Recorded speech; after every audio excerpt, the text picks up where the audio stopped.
बल समुद्रेश्वर समझा रहे हैं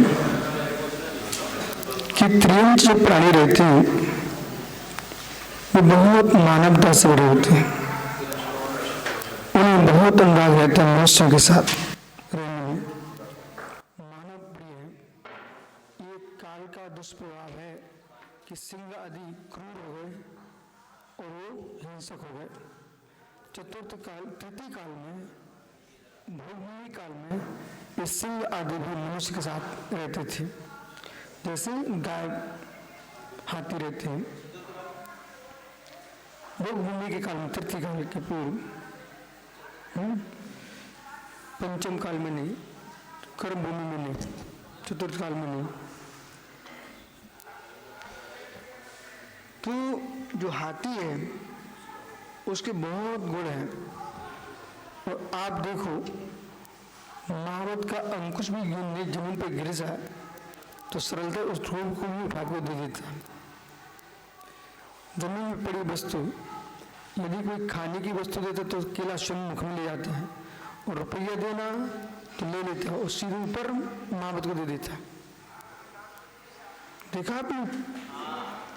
वो सीधा महावत को दे देता। सुखेली यणात्मक रक्षण, इसके अंदर सुपूरक मार्ग को तय करने की दृष्टि है। तालाबेट में पंचगढ़ था, तालबेट में वहां पर एक दीवार थी।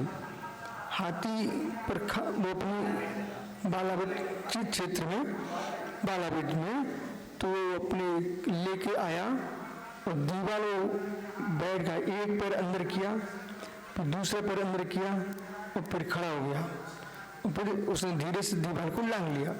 तो हाथी में कलाएं रहती हैं। तो सुखेली यत्न आत्मरक्षण, कठिन मार्ग को सरलतापूर्वक पार कर जाना, ये हाथी के अंदर बहुत बड़ी कला रहती है। और शत्रु प्रहारों से अपनी महावत की रक्षा करता है। आत्मरक्षण, आत्मरक्षा पर प्रमर्दनम, जो शत्रु है अपनी महावत की भी रक्षा करता है और स्वयं की रक्षा करता है। शत्रु पुरमर्दनम, उसके अंदर क्या है? वो सूर से, दांतों से, पैरों से शत्रु के नगर को उजाड़ देता है। नगर को उजाड़ देना, नगर गेट को भंग कर देना। इसके साथ साथ विमोह विघातो, शत्रु सेना को कुचल देना, ये हाथी का गुण है। जलेशु सेत बंधु, अब माना कि कोई ऐसा स्थान पर जहां पानी पानी है, वहां से निकलना कठिन हो जाता, तो हाथी पानी में जाकर खड़े हो जाए और हाथी पर हाथी लगा बगल में खड़े कर दिए तो सेतु का काम करते, पुल का काम कर लेते हैं।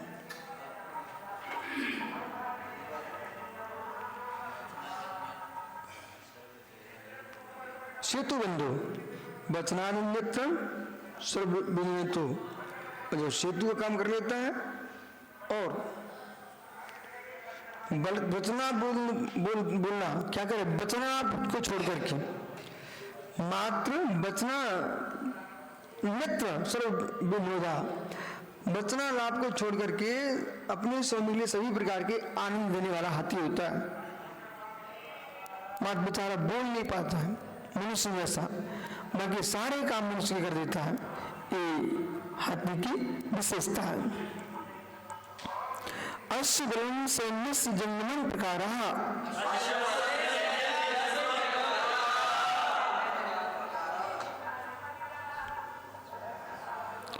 अब अश्व बल, अश्व सेना, हाथी का बल अपने स्थान पर है, पर द्रुत गति से कोई काम करना है तो वह हाथी काम नहीं कर सकता, वह घोड़ा काम करेगा। अभी भेद को ध्यान में रखना चाहिए। वहां अर्पिता ने सिद्धि आप सूत्र लगाना है। हाथी रूठ न जाए, क्या मेरा मुझे छोड़ दिया, घोड़ा रूठ न जाए मुझे छोड़ दिया। क्या आगम भैया की बुद्धि जितनी चली वहां आगम को काम में लगाना, चाहे भोला की लगे वहां भोला को खड़ा करना, पंडित के पंडित को सही, श्लोक के वहां अच्छे के अच्छे को, सम्य के वहां सम्य को। अब इसमें क्या करना चाहिए? हर जीव को अपनी प्रज्ञा पर प्रसन्न रहना चाहिए, तो आप विकास कर पाएंगे। और तुम्हारे पास जो प्रज्ञा है नहीं 6 ऑप्शन, दूसरे पास 6 ऑप्शन है, उसको तुम विचार करोगे तो स्वयं का तुम नाश करोगे और इन सब ध्वस्त करके कुछ भी कर नहीं पाओगे।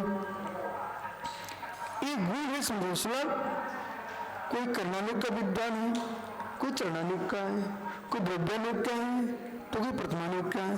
चारों अनुयोग हमारे आगम हैं, चारों अनुयोगों से किसी भी अनुयोग का ज्ञाता जीव हो सकता है।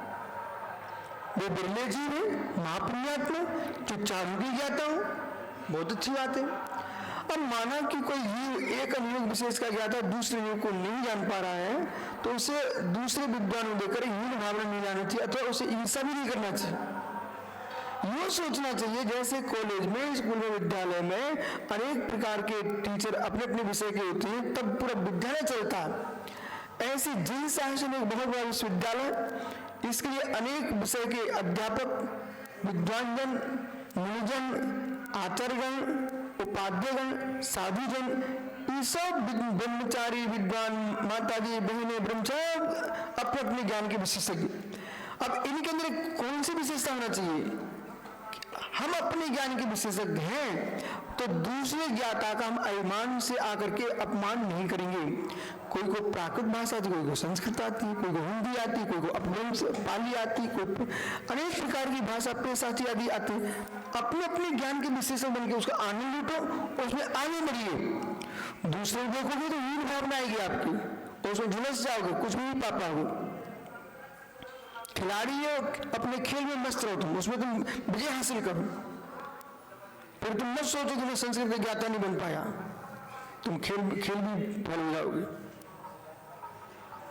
योग्यता हासिल करो।